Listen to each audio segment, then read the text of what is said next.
Kedusha. Et d'ailleurs, le Midrash y ramène. Amar Rabbi Yoshua ben Levi. Rabbi Yoshua ben Levi, il dit dans le Midrash, il y a un prophète qui s'appelle le prophète Elisha. Comment il s'appelle en français? Élisée. Très bien. Le prophète Elisha avait l'habitude de venir passer les fêtes chez une famille, et surtout la fête de Rosh Hashanah. Et voilà que dans Melachim Perek Bet, Vatomer El Isha, la femme qui s'appelait Shunamit, elle a dit à son mari, qu'est-ce qu'elle a dit à son mari? Elle lui a dit, allô, s'il vous plaît. Elle lui a dit à son mari, elle a dit à son mari, Hinena Yadarti, la femme, la Shunamit, elle dit à son mari, je sais, Ki Ish Elokim Kadoshu, je sais que cet homme est un homme de Dieu saint. Et le Midrash y demande d'où elle a su qu'il était saint. C'est quoi les critères? Réponse du Midrash. C'est les mouches, les mouches. Rabbi Aïboun Amar, Rabbi Aïboun il dit, Melamed Shelohibit Ba Miyamav. Il est venu des années, des dizaines d'années passer la fête, il ne l'a jamais regardé. Regardez le critère qui a été validé dans la Torah. Celui qu'il n'a jamais regardé cette femme qui l'accueillait. La Gemara dans Masechet Brachot, elle dit la chose suivante. La Gemara dit, Rabbi Yossi et Rabbi Hanina. De là on apprend, il dit Rabbi Yossi et Rabbi Hanina, que la femme a un don de reconnaître la qualité des invités. Si votre femme est dit je le sens pas, c'est que je le sens pas. Il ne faut plus l'amener. Elle se trompe pas. Elle se trompe pas. C'est vrai qu'elles ont raison. C'est elle qui est venue dire à son mari. C'est ce qu'a dit la Gemara dans Masechet Brachot d'Afioud. Là, il y a un problème. Non, il n'y a pas de problème. Non, il n'y a pas de Même problème. un invité qui ne considère pas sa femme, qui ne la regarde pas, qui ne fait pas un compliment, ma femme me dit Non, c'est autre. de ramener. Hein. Alors, avance. Mais il a Pas au niveau de ce rat. Les femmes, elles ont le flair, un mec qui est un voyou. Tu peux te dire. Je continue. Attends pas parce qu'elle est enrhumée. La Gemara dans Masechet Shabbat, Daf Yutret, Cyril, la Gemara dit, Rabbi Yehuda Anassi, qui a écrit les Mishlayot, on l'a appelé comment? Rabbeinu HaKadosh. Pourquoi? La Gemara dit, parce qu'il n'a jamais regardé sa Brit Mila. De sa vie. Il n'a jamais regardé. La Gemara demande, elle dit, mais il n'y a pas que lui, il y avait Rabbi Yossi qui n'a jamais regardé sa Brit Mila, et on ne l'a pas appelé Rabbi Yossi HaKadosh. Réponse de la Gemara, Rabbeinu HaKadosh, jamais il n'a fait descendre sa main au-dessus de sa ceinture. Au-dessous de sa ceinture. Mais jamais. Regardez où on va dans les critères de Kedusha qui ont été dits dans la Torah. Le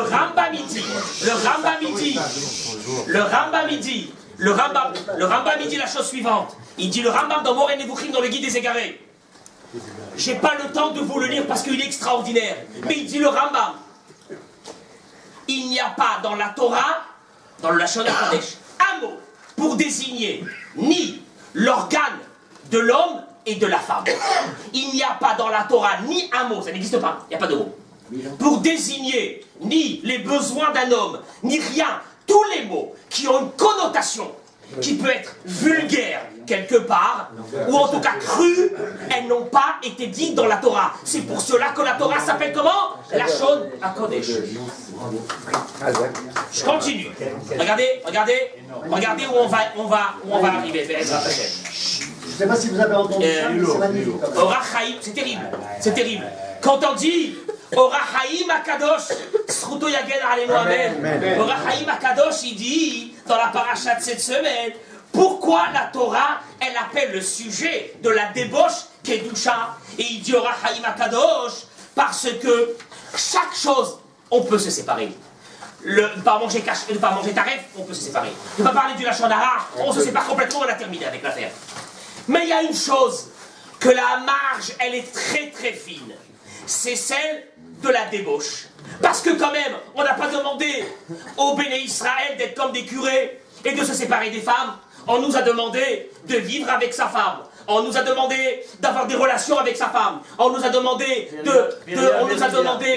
Viria Virivia, d'avoir des enfants. Et on nous demande en même temps d'avoir une ligne de conduite qui est d'une très grande kedusha dans ce qu'on va faire, même dans son foyer. Il dit le roi Haïm Akadosh. C'est ça ce qu'on appelle Kedusha. La Kedusha, c'est quelque chose dans lequel tu dois vivre, dans lequel fais attention, parce que la dérive est proche de la Kedusha. Elle est la limite entre les deux. Elle est assez fine. Et on te demande d'avoir cette ligne de conduite dans ta vie. C'est ce qu'il dit le roi Haïm Akadosh. Bien. On va, Rabotai, je vous demande, soyez avec moi. Quelle heure il est? 7 heures. Ça va, on a le temps. On voit pas l'heure ce soir. Le Rabotai, Al-Shir, voilà encore une fois. Al-Shir Hakadosh. Al-Shir Hakadosh. Ora Haïm Hakadosh et Shlach Hakadosh. Ces trois-là, ils nous ont. Voilà, ces trois-là, ils étaient dans un autre monde. Et on va le voir dans quoi faire. Le Al-Shir Hakadosh. Au début de Parashat Shemot, plusieurs pages, il parle. Je vous ai pris que quelques petits morceaux. Il demande au Rahaïm Akadosh une question. On aura l'impression qu'on sort du sujet, mais vous allez voir comment on va retourner avec une violence extrême. Il dit le Hachir Akadosh, Raoui l'école Hachamlev. Il demande au Rahaïm Hachir Akadosh. Il demande à toute personne sensée et réfléchie d'essayer de comprendre quoi. Alma asa Hashem kacha lakdoshim asher ba'aretz. Qu'est-ce qui lui a pris à Kadosh Baruch Hu de s'abattre de cette façon sur des gens d'une grande sainteté? Yaakov et les 70 enfants de Yaakov qui sont descendus en Égypte étaient des kdoshim, étaient des gens d'une pureté totale. Qu'est-ce que Akadosh Baruch Hu? Écoutez bien, il dit la Hachir Akadosh. Qu'est-ce qu'il a eu à Kadosh Baruch Hu? Et il demande aux gens de réfléchir à ça, de les prendre et de les jeter dans la bouche du lion en Égypte pendant 210 ans de servitude les plus totales. Qu'est-ce qu'il a eu à Kadosh Baruch Hu de faire une chose pareille? Question de Haïm Akadosh. Qu'est-ce qu'il de Hachir Akadosh? Qu'est-ce qu'il a eu à Alma Velama? Et il termine, le Hachir Akadosh, il dit Ve'are Akadosh Baruch Hu lo chashiv de avidina belodina. Et Akadosh Baruch Hu n'est pas soupçonné de faire une justice, de faire un jugement sans justice. Donc il est évident que si Akadosh Baruch Hu a décidé de prendre ces 70 tzadikim et de les jeter, et de leurs enfants, combien de millions de personnes ils sont morts et ils ont péri là-bas en Égypte, il est évident qu'il faut se poser la question, pourquoi Akadosh Baruch Hu a fait une chose pareille? C'est très très très difficile et très compliqué à accepter les jugements d'Hachem quand on est sur terre et des simples humains. Parce que les jugements, tu dis, ils découlent forcément les décisions découlent d'un jugement, et ces décisions-là, des fois pour les humains, elles sont énormément difficiles à comprendre. Je pose un point de départ qui est très dur. Oui, mais ça change, très dur. Ça change C'est vrai. le raisonnement où il veut. Sauf que, Amos, sauf que, c'est vrai, dans notre propre vie, on n'a pas ni les réponses et on ne les aura pas les réponses. Mais là on est dans une problématique du peuple d'Israël dans son entité. Et le Rahaïm Akadosh lui dit attends, il y a un truc qui ne va pas. On ne peut pas accepter l'idée qu'Akadosh Baruch Hu a pris tous ces tzadikim et il les a jetés pendant 210 ans de souffrance comme ça pour rien. Pour un pompon, parce que Dieu il avait envie de le faire. Ça n'existe pas une chose pareille. Et sur ça, rebondit l'un de nos maîtres, messieurs s'il vous plaît, le Hadmour de Slonim, dans son livre Netivot Shalom, et il dit le pire dans tout ça. C'est ce qu'on va dire maintenant. C'est quoi? C'est que on a vu qu'au moment où Akadosh Baruch Hu vient chez Avraham Avinu et il lui dit je vais détruire la ville de Sodome et Gomorrhe, qu'est-ce qu'il fait Avraham Avinu? Il se met à se battre et à marchander comme un marchand de tapis. Et il lui dit peut-être qu'il y a 40 tzadikim. Il lui dit il n'y en a pas 40. Peut-être qu'il y a 30 et tu ne devrais pas détruire. Il lui dit il n'y en a pas 30. Peut-être qu'il y a 20, il n'y en a pas 20. Peut-être qu'il y a 10. Il lui dit 10, il n'y a pas. Et là, Avraham Avinu, il sait que moins que 10, il ne peut pas discuter puisque à l'époque du Maboul, il n'y avait pas, il fallait 10, il n'y avait pas 10 tzadikim. Comment, au moment où il dit le Netivot Shalom de Slonim, au moment où Dieu, il vient lui dire tes enfants, je vais les faire descendre en Égypte, en tout cas en terre étrangère, je vais les écraser pendant 400 ans. Abraham Avinu ne dit pas un seul mot. Peut-être 300 ans. Akadosh Baruch Hu fait un petit prix. Il marche, 210 ans, 250, 300, rien. Abraham Avinu dit à Akadosh Baruch Hu, Hazak Baruch. L'affaire elle est terminée. Et qu'est-ce qui se passe? Alors, première question, c'est celle qu'on vient de voir, donc du Al-Sheikh HaKadosh. Et la deuxième, c'est celle encore pire, c'est l'immobilité la plus totale d'Abraham Avinu. Il ne dit strictement rien. Bien, Rabotai.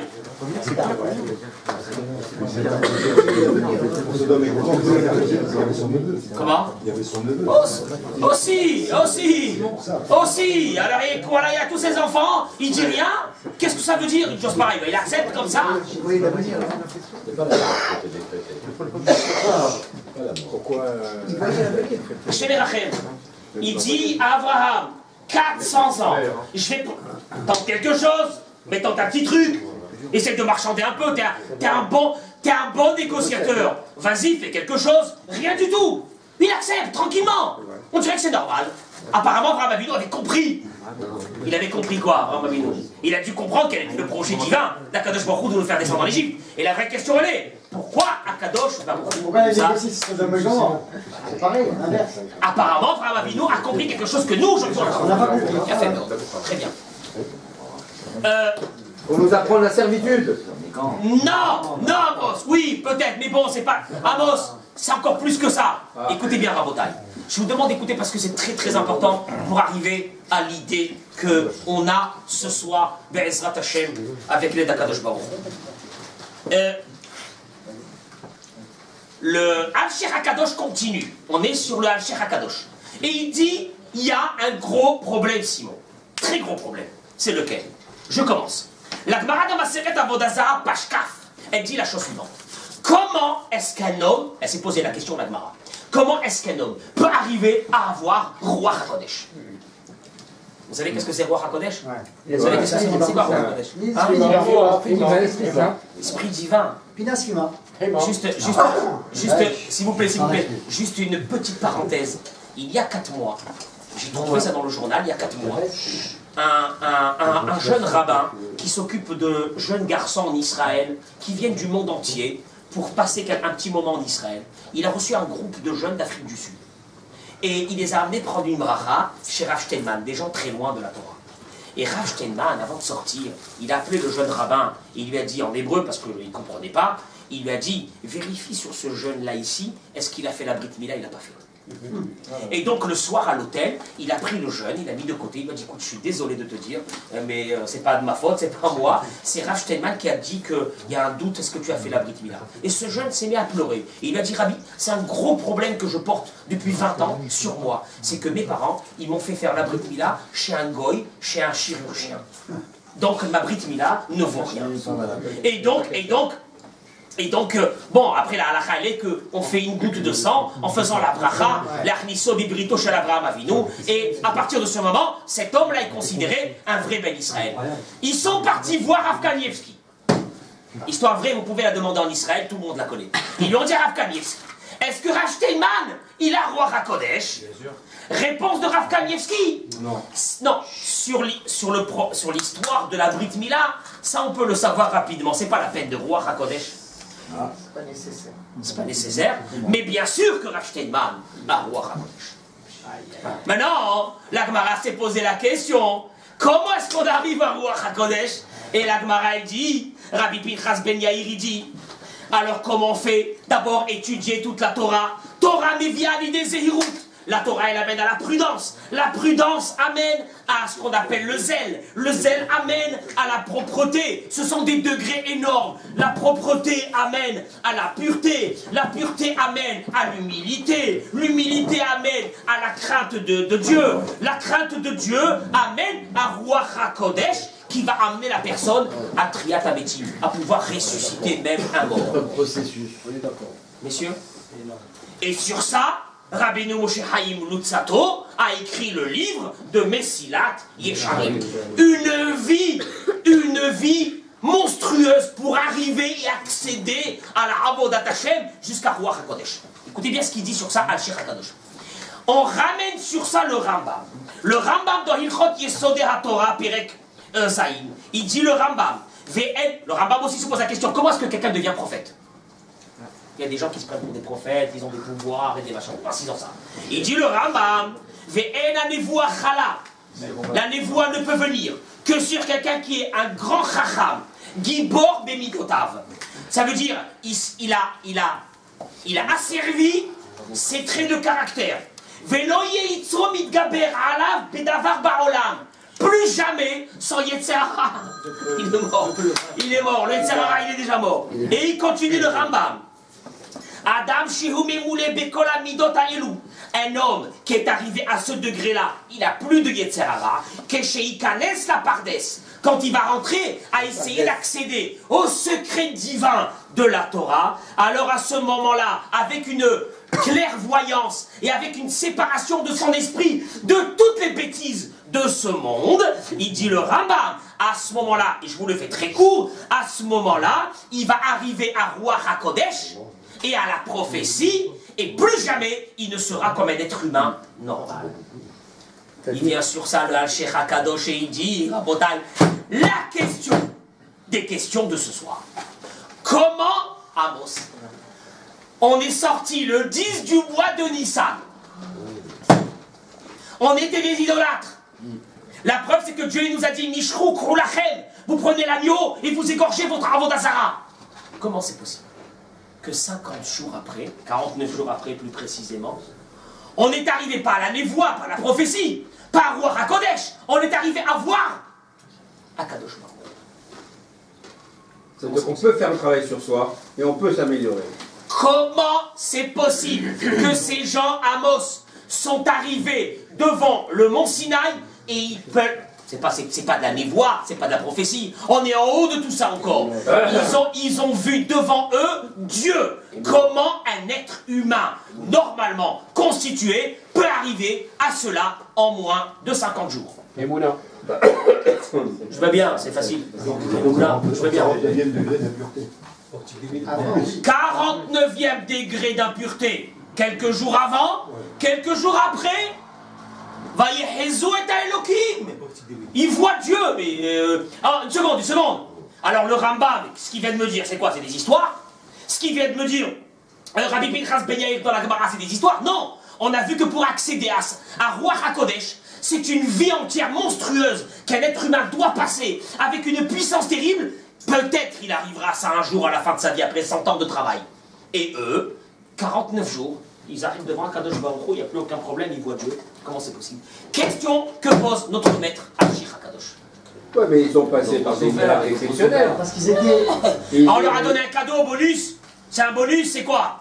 C'est quoi, on leur a donné un cadeau? La mer s'ouvrir, ils ont vu des miracles, ils ont pas souffert. Ils ont vu, alors on leur donne la possibilité de voir Dieu. Ils ont été Mais on vient de voir, messieurs, que c'est impossible d'arriver à ce niveau sans passer par toutes les étapes que vient de nous dire le Maïmonide et que vient de nous dire Rabbi Pinchas Ben Yair. Il y a un problème quelque part. Parce qu'après, non, parce que pendant l'Égypte, ils sont annulés. séparés de tout le monde. Ils ont trop souffert. Pendant l'Égypte, ils sont annulés. C'est-à-dire... C'est-à-dire, ils étaient considérés, comme rien. Il y a eu un très... Il s'est passé quelque chose là-bas. Tu as raison. Il s'est passé quelque chose. Il s'est passé quelque chose en Égypte. Ah, Cyril, comment c'est possible? Il a un peu ri. Rav Steinman, il a mis. Rav Steinman, pendant 90 ans, pendant 100 ans, Rav Steinman ne s'est jamais accoudé. Rav Steinman est resté comme ça. Jamais il s'est accoudé. Allez le voir, jusqu'à aujourd'hui. Jamais adossé. Sur un siège, non. Non, il vit dans un autre monde. Pour arriver à voir Kodesh, qu'un Gadolador peut avoir aujourd'hui.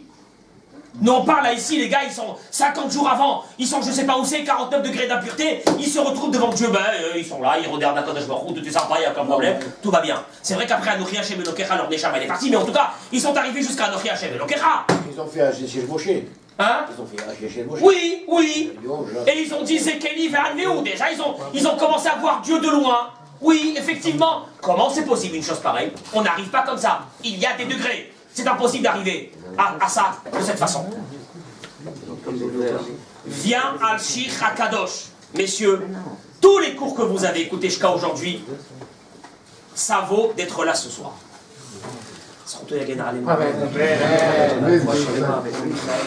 Michael Ben Sisri, Ben Yitzhak, Michel Ben Yitzhak, Bishar Kol Cholei Amech Israël. Amen.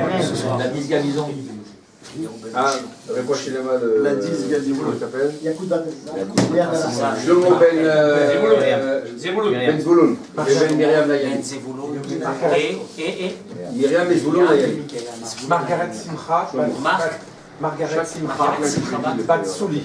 Rav Yosef Chaim Barimati. Marcia Badrina. Rabbi. Rav Yosef.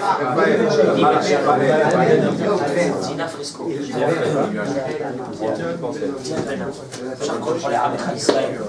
Michael. Gladys Gabizon, Steve Belaïch. Victor. Messieurs, les gens sont très malades, hein, pas les rhumes. Marguerite Delouz Ben Attal. Attal. Un petit truc. Rabbi Yosef. Moreno Rabbi Yosef. Bar Simcha. Citruc. Eliaou Benisti. Eliyahu Benisti. Roni Mendel. Roni Mendel. Moshe. Ben Messaouda. Messaouda. Allez, le cours. Il vient Al-Shir Hakadosh. Rabotai, il nous donne, il lance une bombe.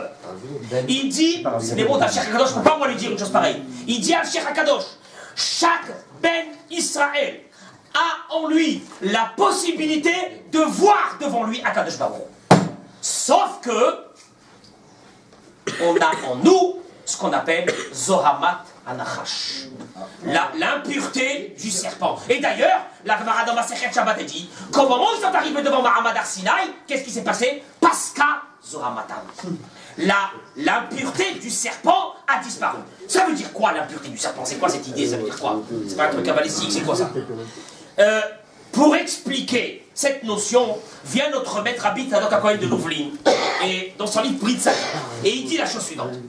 La Gemara dans Masechet Sanhedrin ramène quelles sont les fautes, si on peut parler de fautes, hein.